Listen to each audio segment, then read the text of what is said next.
नमस्कार विद्यार्थी मित्रांनो, स्वागत आहे तुमचं आजच्या नवीन व्हिडिओमध्ये। तर आज आपण 17 जानेवारी 2025 च्या चालू घडामोडी पाहतो। यामध्ये आपण एकूण खूप महत्त्वाचे काही 10 प्रश्न घेतलेत मित्रांनो, आणि तुम्हाला जर या व्हिडिओची PDF हवी असेल ना, तर व्हिडिओच्या डिस्क्रिप्शन बॉक्समध्ये आपल्या टेलिग्राम चॅनलची लिंक आहे। तेथे तुम्हाला सर्व व्हिडिओच्या PDF अगदी फ्री मध्ये मिळतील। तर मित्रांनो, थोडाही वेळ वाया न घालवता आपण या व्हिडिओला सुरुवात करूयात।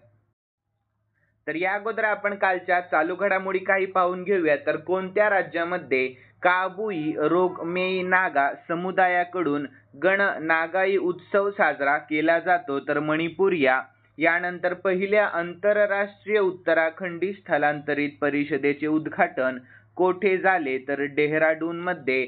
यानंतर कोणत्या देशामध्ये रॅबिड फीवरची प्रकरणे झपाट्याने वाढत आहे? तर अमेरिका या देशामध्ये। यानंतर पुढील प्रश्न, तर पाणबुडी ट्रॅकिंगसाठी सोनोबॉयवर भारत आणि कोणत्या देशामध्ये भागीदारी आहे? तर अमेरिका यानंतर भारतातील पहिले क्लीन टेक मॅन्युफॅक्चरिंग प्लॅटफॉर्म कोणी सुरू केले? तर पीयूष गोयल यांनी। यानंतर दक्षिण भारतामध्ये पहिली संसर्गजन्य रोग संशोधन आणि निदान प्रयोगशाळा कोठे स्थापन केली जाईल? तर बँगलोर मध्ये। यानंतर नीती आयोग आणि न्यू शॉप यांनी कोणता कार्यक्रम सुरू केला आहे? तर एम्पॉवर बीझा। यानंतर FC बार्सिलोनाने कोणाचा पराभव करून 15वा स्पॅनिश सुपर कप जिंकला आहे? तर रियल मॅड्रिड हा। यानंतर केंद्रीय माहिती आणि प्रसारण मंत्री अश्विनी वैष्णव यांनी CDAC ला भेट दिली, तर ते कोणत्या शहरात आहे? तर पुणे या शहरामध्ये आहे। यानंतर विद्यार्थी मित्रांनो, पुढील प्रश्न आहे, झोरान मिलानोविक यांनी कोणत्या देशाच्या राष्ट्रपती पदाची निवडणूक जिंकली? तर क्रोएशिया या। यानंतर पुणतसांगचू 2 जलविद्युत प्रकल्प कोठे आहे? तर भूतानमध्ये आहे, हेही लक्षात ठेवा। यानंतर विद्यार्थी मित्रांनो, आपण आजच्या चालू घडामोडी पाहून घेऊयात, आणि आजचा पहिला प्रश्न असणार आहे, थर्मन षण्मुगरत्नम 14 ते 18 जानेवारी 2025 या कालावधीमध्ये भारत दौऱ्यावर आहेत, तर ते कोणत्या देशाचे राष्ट्रपती आहेत? तर याचे योग्य उत्तर ऑप्शन डी, सिंगापूर या देशाचे। कोणत्या? तर सिंगापूर या। तर याविषयी आपण महत्त्वाची माहिती देखील पाहूयात। तर सिंगापूरचे राष्ट्रपती थर्मन षण्मुगरत्नम 14 ते 18 जानेवारी दरम्यान भारताच्या राज्य दौऱ्यावर नवी दिल्लीमध्ये आले आहेत। तर सिंगापूरचे राष्ट्रपती म्हणून थर्मन षण्मुगरत्नम यांचा हा पहिलाच भारत दौरा आहे। यानंतर भारत सिंगापूर राजनैतिक संबंधांच्या 60व्या वर्धापन दिनानिमित्त सिंगापूरचे राष्ट्रपती थर्मन राज्यांच्या दौऱ्यावर नवी दिल्ली येथे पोहोचले आहेत। यानंतर सिंगापूर विषयी शॉर्ट मध्ये महत्त्वाची माहिती, तर राजधानी आहे सिंगापूर शहर, चलन आहे सिंगापूर डॉलर, आणि सध्याचे राष्ट्रपती थर्मन षण्मुगरत्नम। ठीक आहे, लक्षात ठेवा। यानंतर मित्रांनो, दुसरा प्रश्न आहे, तर अमेरिकन मासिकाने भालाफेक मधील जगातील सर्वोत्तम पुरुष खेळाडू कोणाला घोषित केले आहे? तर याचे योग्य उत्तर ऑप्शन डी, नीरज चोप्राला। कोणाला? तर नीरज चोप्राला। तर याविषयी आपण महत्त्वाची माहिती पाहूयात। तर प्रसिद्ध अमेरिकन मासिक ट्रॅक अँड फील्ड न्यूजने 11 जानेवारी रोजी भारतीय खेळाडू नीरज चोप्राला 2024 साठी भालाफेक मधील जगातील सर्वोत्तम पुरुष खेळाडू म्हणून घोषित केले आहे। तर चोप्रा 2023 च्या पुरुषांच्या भालाफेक क्रमवारीमध्ये देखील अव्वल स्थानी आहे। तर त्याने कॅरेबियन देश ग्रेनेडाच्या 2 वेळा विश्वविजेता ॲडरसन पीटर्सला मागे टाकले आहे, हेही लक्षात ठेवा। तर यानंतर पुढील प्रश्न आहे तिसरा, तर कुडनकुलम तामिळनाडू येथे बांधण्यात येत असलेल्या 6व्या 1000 मेगावॅट अणुऊर्जा प्रकल्पासाठी अलीकडेच कोणत्या देशाने 320 टन क्षमतेची अणुभट्टी पाठवली आहे? तर याचे योग्य उत्तर ऑप्शन बी, रशिया या। कोणत्या? तर रशिया या। तर याविषयी आपण महत्त्वाची माहिती देखील पाहूयात। तर तामिळनाडूतील कुडनकुलम येथे बांधण्यात येत असलेल्या 6व्या 1000 मेगावॅट अणुऊर्जा प्रकल्पासाठी रशियाने 320 टन क्षमतेची अणुभट्टी पाठवली आहे। तर तामिळनाडूमधील कुडनकुलम प्लांटमध्ये एकूण 6000 मेगावॅट क्षमतेचे 6 अणुभट्ट्या बसवण्यात आल्या आहेत। यानंतर कुडनकुलम अणुऊर्जा प्रकल्प हे भारतातील सर्वात मोठे अणुऊर्जा केंद्र आहे। यानंतर रशियाविषयी शॉर्टमध्ये महत्त्वाची माहिती, तर राजधानी आहे मॉस्को, चलन आहे रुबल आणि सध्याचे राष्ट्रपती व्लादिमीर पुतिन हे सध्याचे राष्ट्रपती आहेत। यानंतर मित्रांनो चौथा प्रश्न आहे, तर कोणत्या राज्य सरकारने अलीकडेच स्वामी विवेकानंद युवा शक्ती मिशन सुरू केले आहे? तर याचे योग्य उत्तर ऑप्शन बी मध्य प्रदेश या कोणत्या, तर मध्य प्रदेश या। तर याविषयी आपण महत्त्वाची माहिती देखील पाहूयात।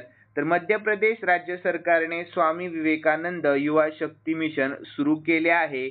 तर या स्वामी विवेकानंद युवा शक्ती मिशनचे मुख्य उद्दिष्ट 2030 पर्यंत 10वी आणि 12वी बोर्डाच्या परीक्षेमध्ये विद्यार्थ्यांना 100% उत्तीर्ण होण्याचे प्रमाण आहे। तर मध्य प्रदेश विषयी शॉर्टमध्ये महत्त्वाची माहिती पाहूयात। राजधानी आहे भोपाळ, सध्याचे मुख्यमंत्री मोहन यादव आणि सध्याचे राज्यपाल आहेत मंगूभाई पटेल आणि लोकसभेच्या एकूण 29 जागा, राज्यसभेच्या एकूण 11 जागा आहेत। यानंतर पुढील प्रश्न पाहूया, तर अलीकडे कोणत्या तारखेला भारतीय सेना दिवस साजरा करण्यात आला? तर याचे योग्य उत्तर ऑप्शन सी 15 जानेवारी रोजी किंवा तर 15 जानेवारी रोजी। तर याविषयी आपण महत्त्वाची माहिती देखील डिटेलमध्ये पाहून घेऊया। तर आर्मी डे म्हणजेच सैन्य दिवस 2025 भारतामध्ये दरवर्षी 15 जानेवारी रोजी साजरा केला जातो। तर यावर्षी भारत आपला 77वा लष्कर दिवस साजरा करत आहे। तर 1949 मधील हा दिवस आहे जेव्हा जनरल के.एम. करियप्पा ब्रिटिशांकडून पदभार स्वीकारल्यानंतर भारतीय लष्कराचे पहिले भारतीय कमांडर इन चीफ बनले होते। यानंतर जानेवारी महिन्यातील आपण महत्त्वाचे दिवस देखील पाहूयात मित्रांनो। तर 1 जानेवारी रोजी जागतिक कुटुंब दिवस साजरा करण्यात आला, 2 जानेवारी रोजी जागतिक अंतर्मुख दिवस, 4 जानेवारी रोजी जागतिक ब्रेल दिवस, 5 जानेवारी रोजी राष्ट्रीय पक्षी दिवस, 6 जानेवारी रोजी गुरु गोविंद सिंग जयंती, 8 जानेवारी रोजी पृथ्वी परिभ्रमण दिवस। यानंतर 9 जानेवारी रोजी अनिवासी भारतीय दिवस किंवा प्रवासी भारतीय दिवस साजरा करण्यात आला, 10 जानेवारी रोजी जागतिक हिंदी दिवस, 11 जानेवारी रोजी लाल बहादूर शास्त्री यांची पुण्यतिथी आणि यानंतर राष्ट्रीय मानवी तस्करी जागृती दिवस देखील 11 जानेवारी रोजी साजरा करण्यात आला, 12 जानेवारी रोजी राष्ट्रीय युवा दिवस आणि 15 जानेवारी रोजी भारतीय लष्कर दिवस साजरा करण्यात आला। यानंतर मित्रांनो 6वा प्रश्न, तर भारतामध्ये आयोजित पहिला खो खो विश्वचषक कोठे सुरू झाला? तर खूप महत्त्वाचा प्रश्न आहे, प्रश्नाकडे लक्ष द्या। तर याचे योग्य उत्तर ऑप्शन ए दिल्लीमध्ये सुरू झाला आहे। कोठे? तर दिल्लीमध्ये। तर याविषयी आपण महत्त्वाची माहिती देखील पाहूयात। तर खो खो विश्वचषकाच्या पहिल्या सामन्यामध्ये भारताने नेपाळचा 42-37 असा पराभव केला। तर भारतीय क्रीडा प्राधिकरण म्हणजे SAI अंतर्गत हा विश्वचषक आयोजित केला जात आहे। तर या स्पर्धेमध्ये 6 खंडातील 24 देशांतील 21 पुरुष आणि 20 महिला संघ सहभागी होणार आहेत।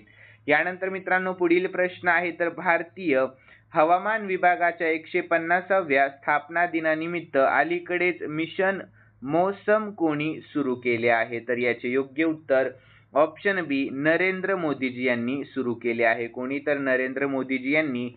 तर याविषयी महत्त्वाची माहिती पाहूयात। तर पंतप्रधान नरेंद्र मोदी यांनी भारतीय हवामान विभागाच्या 150व्या स्थापना दिनानिमित्त मिशन मौसम सुरू केले आहे। तर अत्याधुनिक हवामान निरीक्षण तंत्रज्ञान आणि प्रणाली विकसित करून भारताला हवामान तयार करणारे आणि हवामान स्टार्ट राष्ट्र बनवणे हा या मिशन मौसमचा मुख्य उद्देश आहे। यानंतर पुढील प्रश्न आहे 8वा, तर जम्मू काश्मीर मधील झेडमोर बोगद्याचे नुकतेच उद्घाटन कोणी केले? तर याचे योग्य उत्तर ऑप्शन ए नरेंद्र मोदी यांनी केले आहे। कोणी? तर नरेंद्र मोदी यांनी। तर याविषयी महत्त्वाची माहिती पाहून घेऊयात आपण शॉर्टमध्ये। तर पंतप्रधान नरेंद्र मोदी यांच्या हस्ते जम्मू आणि काश्मीरमध्ये झेडमोर बोगद्याचे नुकतेच उद्घाटन करण्यात आले आहे। तर आता या बोगद्याला सोनमर्ग बोगदा असे अधिकृत नाव देण्यात आलेले आहे। यानंतर श्रीनगर आणि लडाखमधील कनेक्टिव्हिटी वाढवणे हा या प्रकल्पाचा मुख्य उद्देश आहे। तर यानंतर 6.5 किलोमीटर लांबीचा झेडमोर बोगदा श्रीनगर ते लेह राष्ट्रीय महामार्गावर अंदाजे 8652 फूट उंचीवर आहे.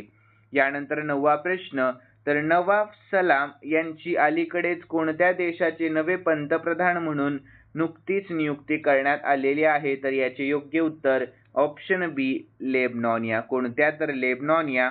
तर याविषयी आपण महत्त्वाची माहिती देखील पाहूयात.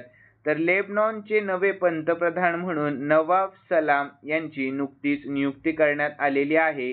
तर राष्ट्रपती जोसेफ ऑन यांनी नुकतीच याबाबत घोषणा केलेली आहे. तर ते सध्या आंतरराष्ट्रीय न्यायालयाचे ICJ अध्यक्ष आहेत.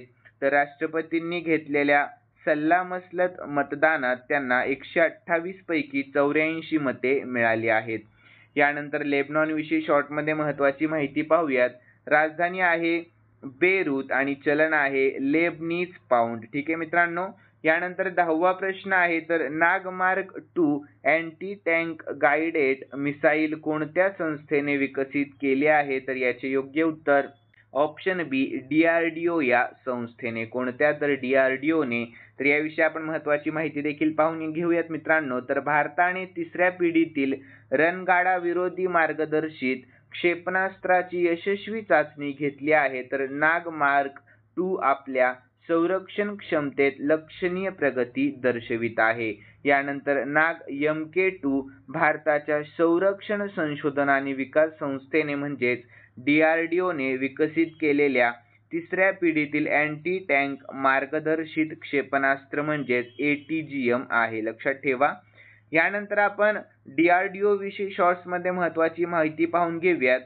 तर स्थापना झाली 1958 मध्ये. मुख्यालय नवी दिल्ली आहे आणि सध्याचे अध्यक्ष आहेत डॉक्टर समीर V कामत. लक्षात ठेवा.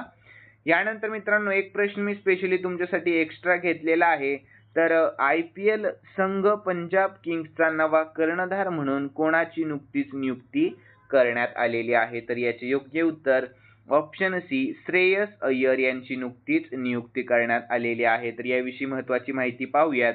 तर 2025च्या इंडियन प्रीमियर लीग म्हणजेच IPL हंगामासाठी श्रेयस अय्यरची अधिकृतपणे पंजाब किंग्सच्या कर्णधारपदी नुकतीच नियुक्ती करण्यात आलेली आहे.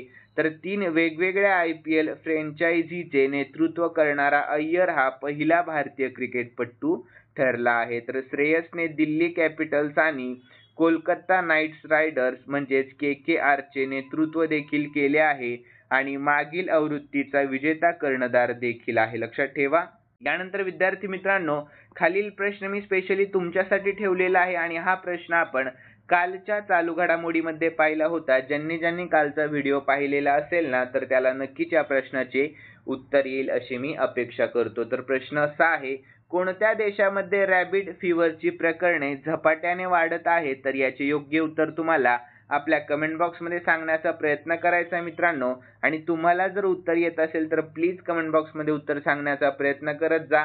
आणि आजचा व्हिडिओ तुम्हाला आवडलेला असेल तर नक्कीच या व्हिडिओला लाईक करा आणि सबस्क्राईब करायला अजिबात विसरू नका. तर चला भेटूयात नवीन व्हिडिओमध्ये. धन्यवाद.